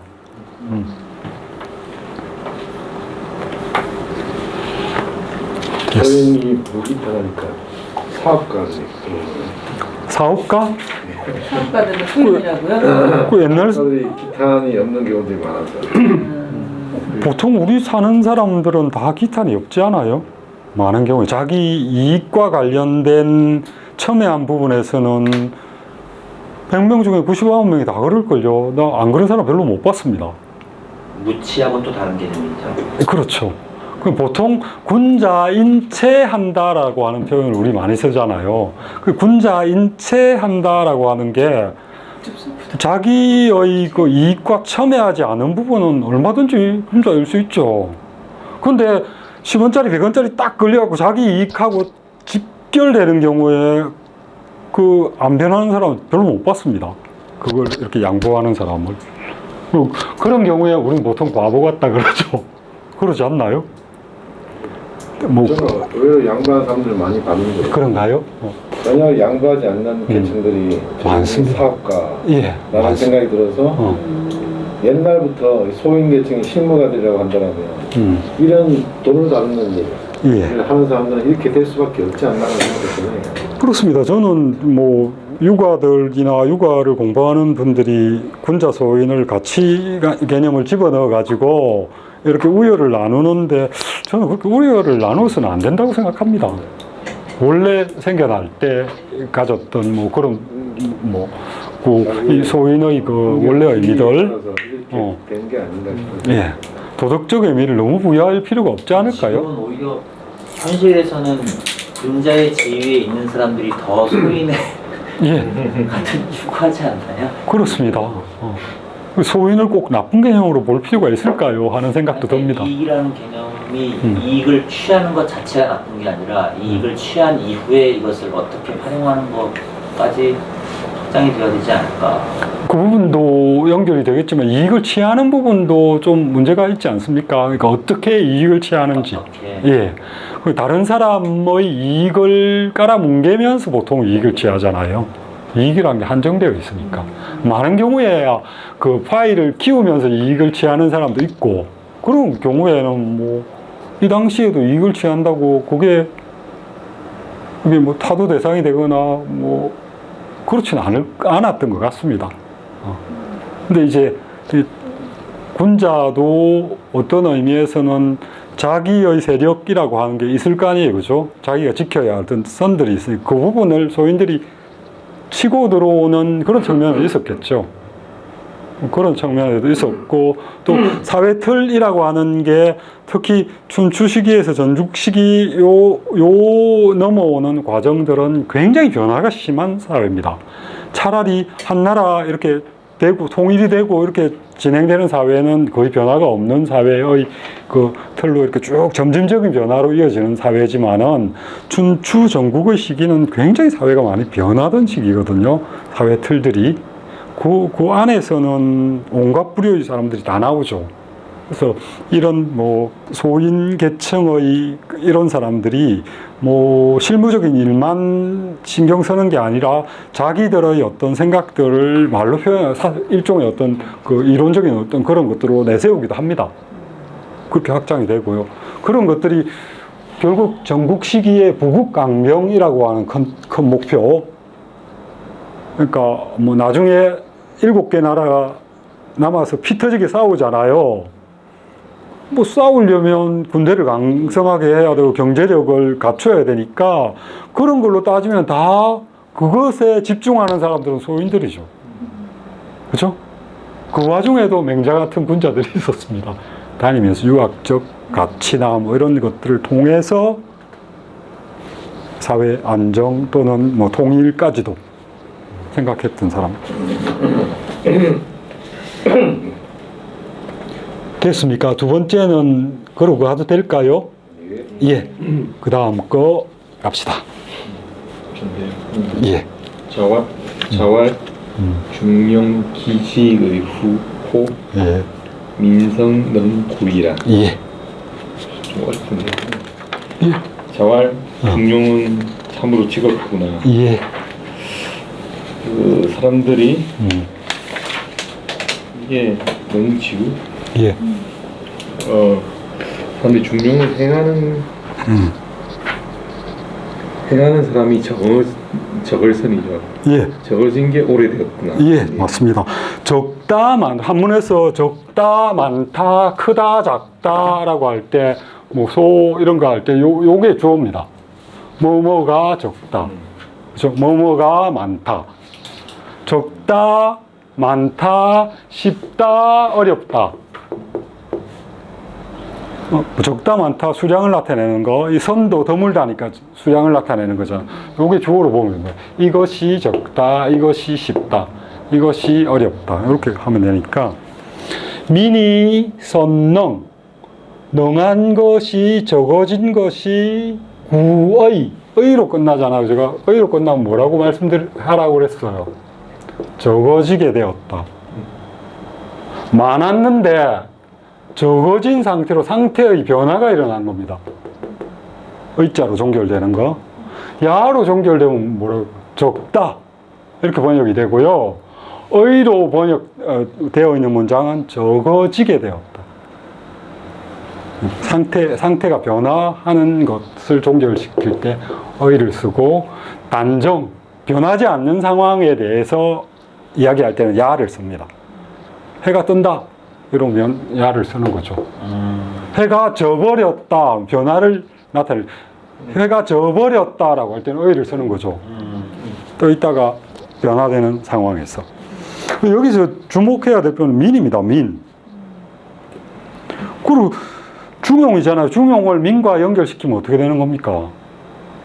백성들이 중용의 삶을 살려면 어떻게 해야 됩니까? 이게 위정자들이 정치를 잘해야지. 위정자들이 제대로 국가 운영을 해주면 민들은 밭에 가서 농사 짓고 그거 수확해가지고 자식들 먹이고 부모 봉양하고, 그죠? 세금 내고 이렇게 삽니다. 근데 위정자들이 정치를 못 해버리면 어떻게 됩니까? 전쟁 일어나고 하면 쫓겨다녀야 되고요.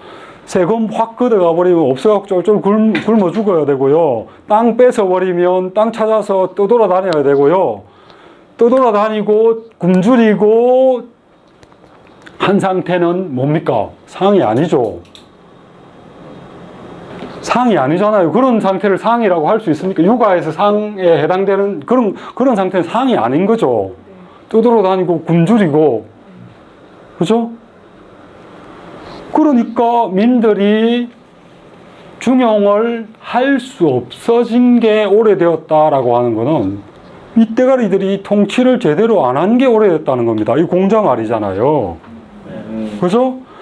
중용 기지의호,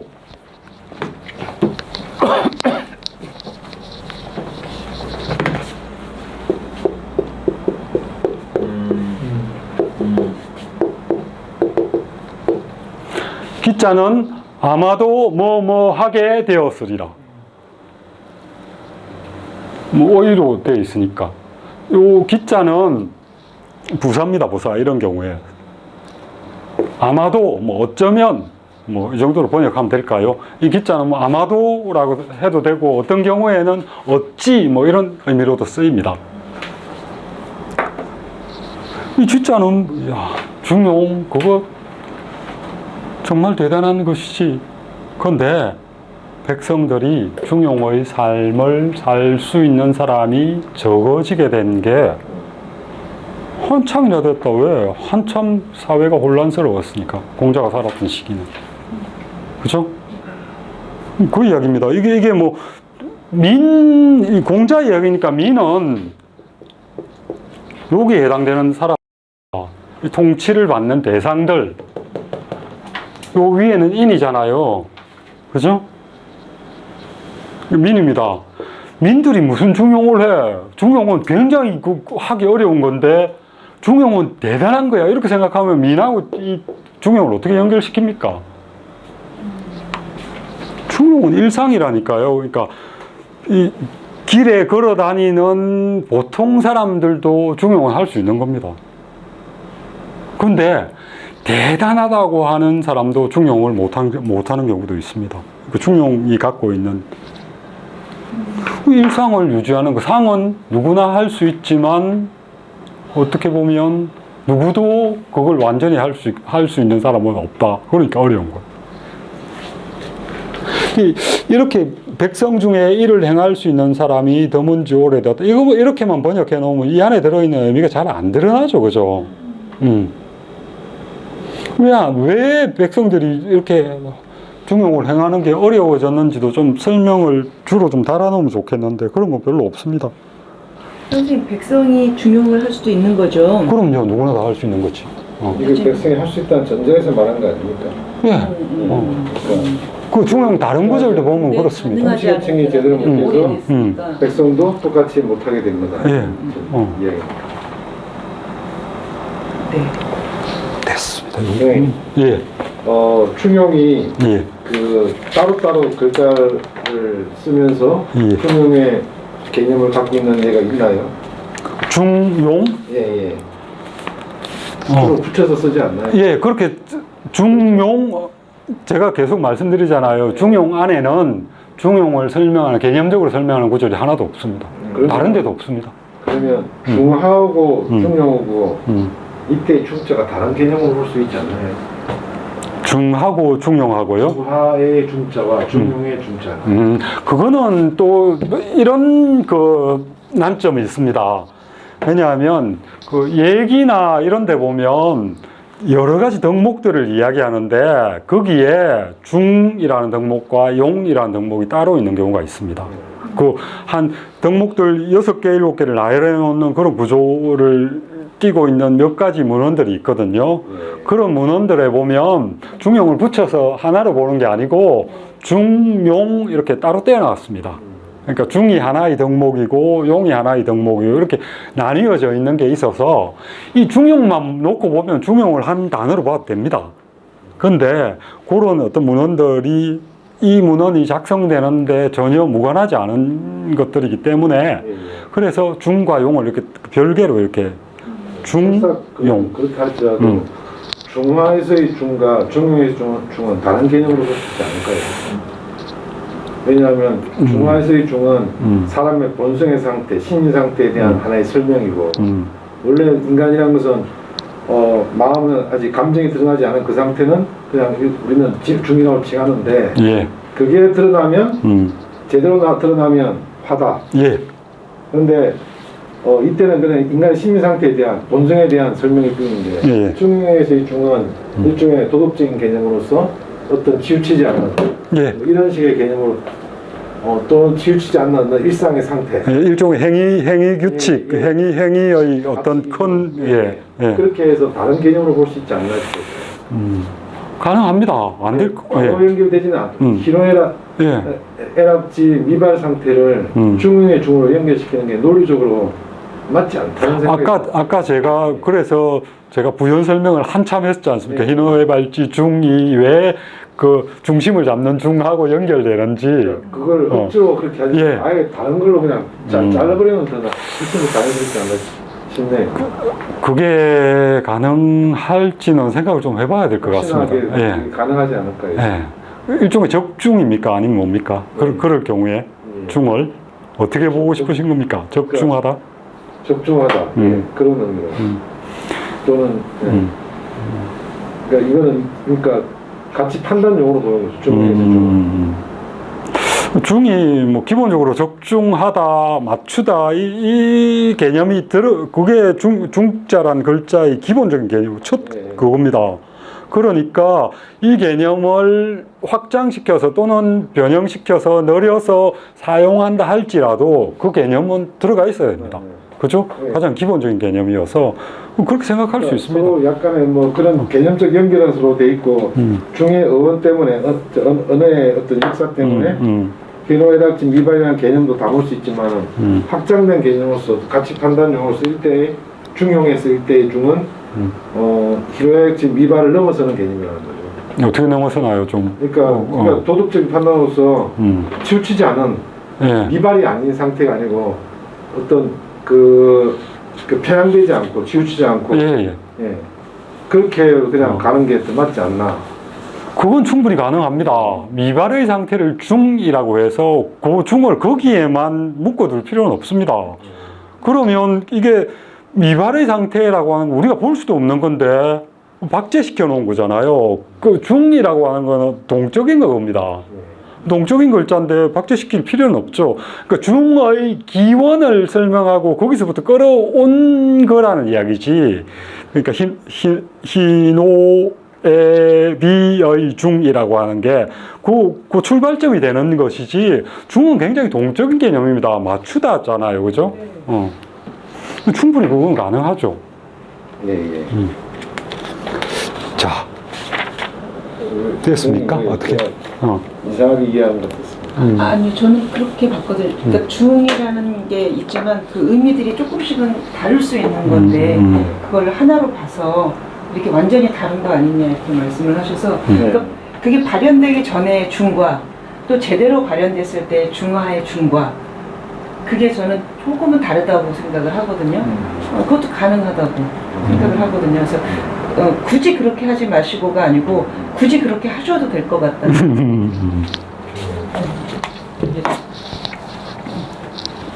어떻습니까? 큰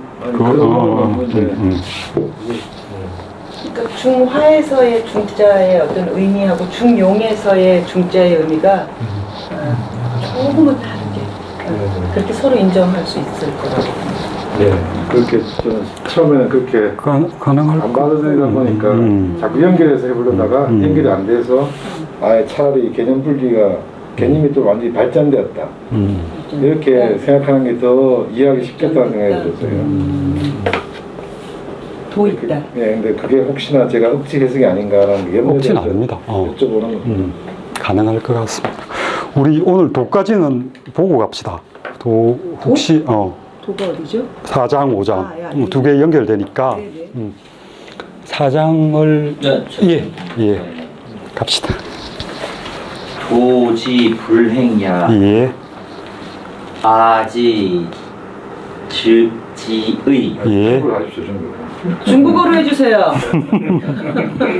道之不生也 예. 와. 我之至矣智者过之 愚者不及也 예, 道之不明也 我之至矣 贤者过之 不少者不及也 人目不盈是也 예. 贤能智慧也 이야. 와. 와.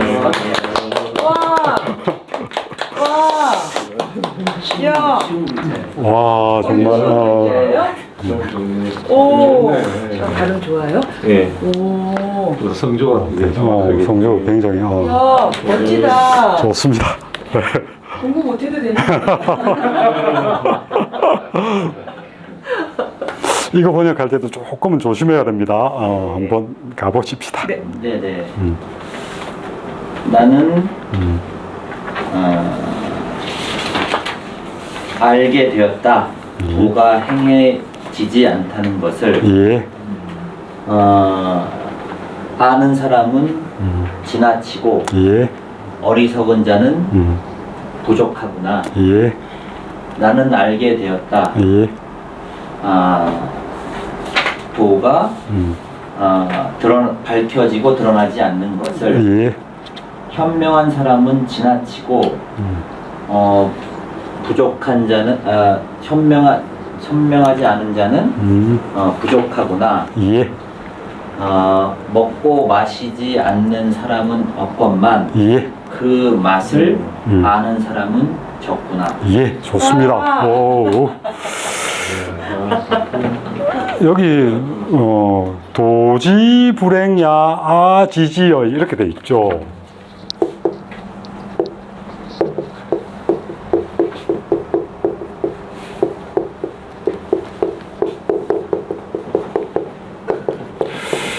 이게 번역이 이렇게 뭐 원래 이렇게 번역하는 건 맞습니다. 도가 행해지지 않는 것 이렇게 보통 번역하는 게 맞죠, 그죠?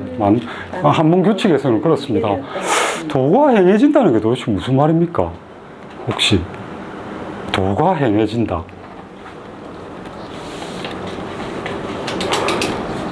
이 도는 길이잖아요, 그죠? 행은 뭡니까? 잖아요. 사람들이 도를 밟아서 걸어가지 않는다는 것. 그거 내가 안다. 사람들이 이 표현을 그 한문 글자 그대로 표현하면 무슨 말인지 저는 도가 행해지지 않는다 이러면 무슨 말인지 모르겠습니다. 도가 뭐 지가 자율적인 겁니까? 도가 행해지고 행해지지 않고 그럽니까? 도는 그냥 길인데 길이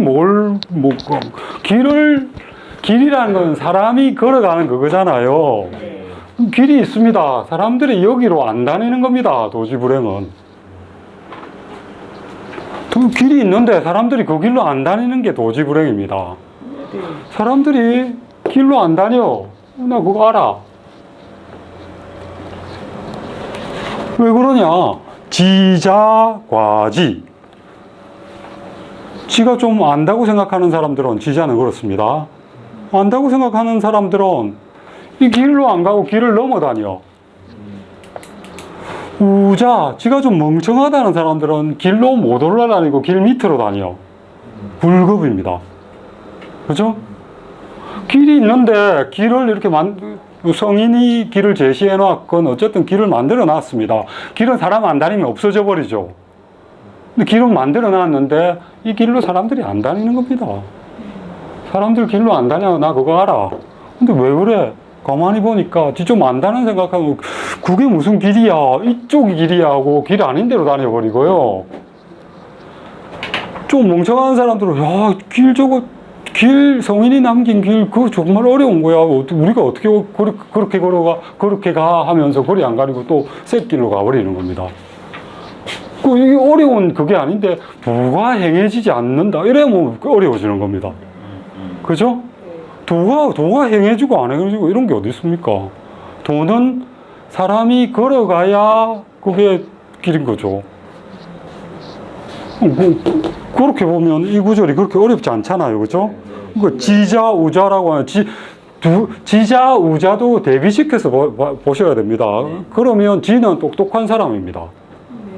그죠? 우가 좀 어리석은 사람이라고 한다면 지를 여러 용어로 번역할 수 있습니다. 지식이 많은 사람 이렇게 지혜로운 사람 이렇게 할 수 있는데 우의 반대 개념으로 번역해 주시면 됩니다. 똑똑한 사람은. 두 번째는 뭡니까? 도지불명. 도를 밝히지 않는 겁니다. 도를 밝히지 않는 것. 도를 드러내지 안 드러나니까 이 도가 안 드러나는 거죠. 밟고 지나가면 도가 드러나겠죠. 길은 밟고 지나다니면 길이 훤하게 보일 거 아니에요. 똑같은 표현입니다. 이제 그 뒤에 바뀐 게 현자, 불초자 이렇게 돼요. 현은 뭡니까? 일 잘하는 사람들이고 불초는 능력이 모자라는 사람입니다. 능력 있는 사람과 능력 없는 사람들. 능력 있는 사람들은 야 저거보다 이렇게 하는 게 더 맞아, 이렇게 하는 게 훨씬 더 나아라고 다른 방법을 취해버립니다. 그렇죠? 그러니까 이 두 구절은 사실 같은 이야기입니다. 불명이나 불행이나 글자만 바꾼 겁니다. 인막 불엄식. 사람은 누구나 다 먹고 마시지 않는 사람이 없다. 그죠? 먹고 마시다. 근데 선능지미야. 능지미 하는 사람이 적다. 그죠? 능지미. 음식 맛을, 맛있는 것을 알아챌 수 있는 사람이 없다. 이 구절은 왜 들어간지 제가 한참 생각을 해봤는데 별로 잘 떠오르지가 않습니다. 누구나 다 음식 먹는다. 그거를 일상과 연결시켜서 생각해 보면 앞 구절과 분명히 연결이 돼야 될 거니까 현자 불초 뭐 지자 과지 우자 불급 이걸 종결시키는 구절이 이건데 여러분도 한번 생각해 보십시오. 뭘까요? 뭐 맛을 좀 안다고 생각하는 사람들은 맛없다고 하고 그럴까요? 맛을 제대로 그걸 하지 못하는 사람들은 그 맛에 대해서 평가를 제대로 못 내, 이런 이야기일까요? 모르겠습니다. 저도 아무리 생각해봐도 뭐 혹시나 좀 도움을 받을까 이리저리 번역도 찾아보고 주석도 이렇게 뒤져보는데 별로, 그리고 내 머릿속에 넣어서 아무리 생각을 해봐도 이 구절이 왜 들어갔을지 납득이 되는 구절이 별로 없습니다. 혹시 음식 자체에 대한 개념이 관점이 다른 건 아니죠? 예를 들어서 예. 음식을 이렇게 살아가는 수단으로서의 그냥 먹는 것으로 이해하는 것과 이것은 나의 즐거움을 주는 맛을 논하는 것과는 조금 다른 개념인데 맛을 좀 아는 사람들은 너무 뭐 맛이 어떻고 뭐 이게 어떻고 이렇게 얘기를 하고 그렇지 않은 사람들은 그냥 먹고 사는 데에 좀 급급하다 보니 네, 실제로 먹는 것이란 이런 것이야 라고 이렇게 정해놓은 길에서 누구는 너무 뭐 맛에만 초점 맞추고 누구는 그냥 너무 먹는 것에만 초점을 맞추고 그런 의미일까요? 이 구조가 조금은 명확하지 않은데 앞 구절 보면 어디 갔어? 민선능구의 뭐 이렇게 할 수 있는 사람이 적다 이렇게 할 때 이건 뭐냐면 할 수 있는 사람이 많아야 되는 거죠. 그래야 좋은 거란 이야기겠죠. 그럼 여기도 그런 그 의미, 그러니까 지미가 능해야 되는데 능할 수 있는 사람이 많아야 되는 게 정상적이다 또는 이 사람들이 추구하는 길이다 이렇게 봐야 될 것 같거든요. 그렇죠? 사람들은 먹으면 맛을 알 수 있는 게 상이라고 상정을 했다고 볼 수 있겠죠. 네, 그렇죠? 선생님, 네. 어떠한 경우라도 길을 안 가는 사람 없잖아요. 그렇죠. 가긴 다 가죠. 예. 근데 제대로 된 길을 가느냐, 뭐 잘못된 길을 가느냐 이런 차이 아닌가요? 이 지미도 그렇게 혹시 됩니까? 음식을 안 먹는 사람이 없듯이 길을 안 가는 사람 없어요. 예, 좋습니다. 거기까지. 그다음. 근데 제대로 된 길을 가는 사람이 드물다는 거죠. 그럴 수는 있겠. 그러면 좀 통하네요. 그죠? 사람들은 다 걸어 다닌다. 뭐 걸어 다니니까 길로 다니는 거다. 그런데 제대로 된 길로 다닐 수 있는 사람은 적다. 적다. 좋습니다. 이거 하나 해결됐다. 이렇게 한 구절들이 막히면 저는 계속 생각을 하는데 잘 안 떠오릅니다. 그리고 이렇게 도움을 받으면 얼마나 기쁩니까? 한 번 더 설명해 주실래요? 늘 하면 되죠. 한 번 더 해주십시오. 앞 구절하고 연결시켜서. 길이잖아요. 돈은 길이니까 길을 안 가는 사람 없잖아요. 예. 그렇지 않습니까? 근데 제대로 길을 가는 사람은 드물다고요. 정확한 방법, 그 길을 따라서 뭐 지혜로운 지름길로 사람 딱 가는 사람이 드물다. 넘어가고 예. 모자란 사람은 딱 이르지도 못하는 것처럼 좀 지혜롭다고 지름길 가다가 먹는 것도 맞기도 하고 있는데 그 맛을 제대로 아는 사람은 드물다는 거고 먹는 거나 길 가는 거나 다 누구나 다 그러네요. 할 수밖에 없는 거. 이게 음식을 행으로 바꿔 보십시오. 인막불행야. 그죠? 선능지도야. 그죠? 네, 네. 그럼 가능하겠죠. 네. 좋습니다. 오, 오요. 채증이 내려가죠. 예, 전 정말 그렇습니다. 이게 같이 공부하는 즐거움입니다. 네. 그죠? 오, 5번째 구절 연결되고 여긴 별로 설명 안 해도 될 것 같으니까 읽고 갑시다. 네. 자발 도기 불행의도 예, 공자님께서 말씀하셨다. 길을 가지 않는구나. 예. 길 아마 사람들 안 다니게 되겠구나. 그죠? 의호니까 의니까 안 다니게 되다 정도면 되겠죠. 아마겠죠, 기는. 그죠? 예, 예. 추측입니다. 기. 안 다니게 되겠구나. 예. 길은 사람들이 그 길을, 여기 지금 불행이잖아요. 안 다니는구나. 원래는 불자가 없으면 행지 이렇게 될 겁니다. 네. 이게 동사라고 해요. 이게 도겠죠. 길이 되겠죠. 그럼 불자 집어넣는다 그래도 불행도 이렇게 되겠죠. 그렇죠? 하지 않는다. 불행어도 어쩌면 얼마든지 생략이 가능하니까 도로에서 가다, 도를 걸어가다.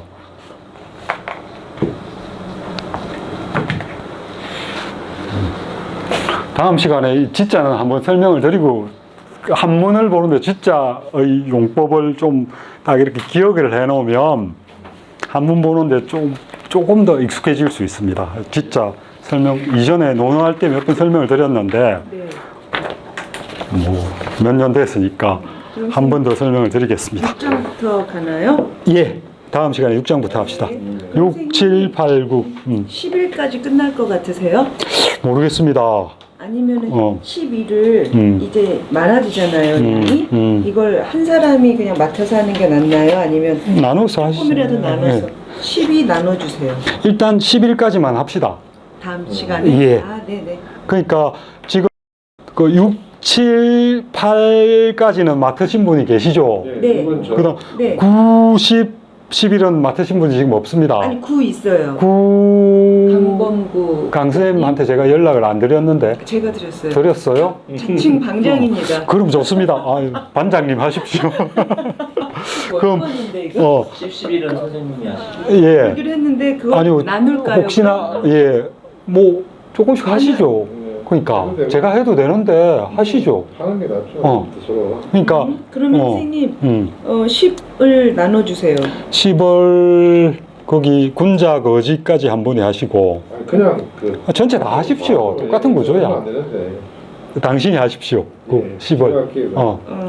10 이거는 그래. 정선생이 이거 뭐 10, 네. 10을 하시고 11편을 제가 하겠습니다. 예. 그럼 1, 2, 3, 주 4 선생님. 정한 번호가 있었는데 예. 그거 정해놓지 맙시다. 내가 정했는데 필수 2번, 배경화 2번, 신상엽 3번, 호칭 제가 생각합니다. 감 정병원 문화가지고요. 4번. 아, 네. 출장을 가야 돼요. 아이고. 아, 그러면 그다음 그런 경우는 제가 하면 됩니다. 제가 몇 번이에요? 7번이었거든요. 예, 그럼 제가 7번 하고 그 다음에 7번 하시고 그 다음에 12번 들어갈 때 네, 11번까지만 하자고요. 예, 일단 11번까지만 해도 될 것 같아요. 그래도 예습장 정해. 뭐 예. 받을 게 없잖아요. 그럼 12번을 어디서 끊으면 좋을까요? 그냥 해도 됩니다. 12번 다, 야, 네. 12번을 누가 준비합니까? 네, 예. 배웠기. 최승인. 인 예. 선생님. 그다음 13번은 신상엽. 중국어를 해주시겠어요? 어떻게 접수하고요? 혹시 모르니까 12번, 13번도 좀 보고 오십시오. 나갈 수도 있으니까요. 예. 아, 다음 주엔 못 오세요? 예, 이제 일본 출장 가야 돼가지고. 아, 예. 그래요? 그럼 그 다음 주에 쏘는 거 아세요? 그 다음 주에 제가 사장님 뭘 제가 일본에서 회를 공세해 와요. 일본에서 총 들고 오시면 안 됩니다. 차렷.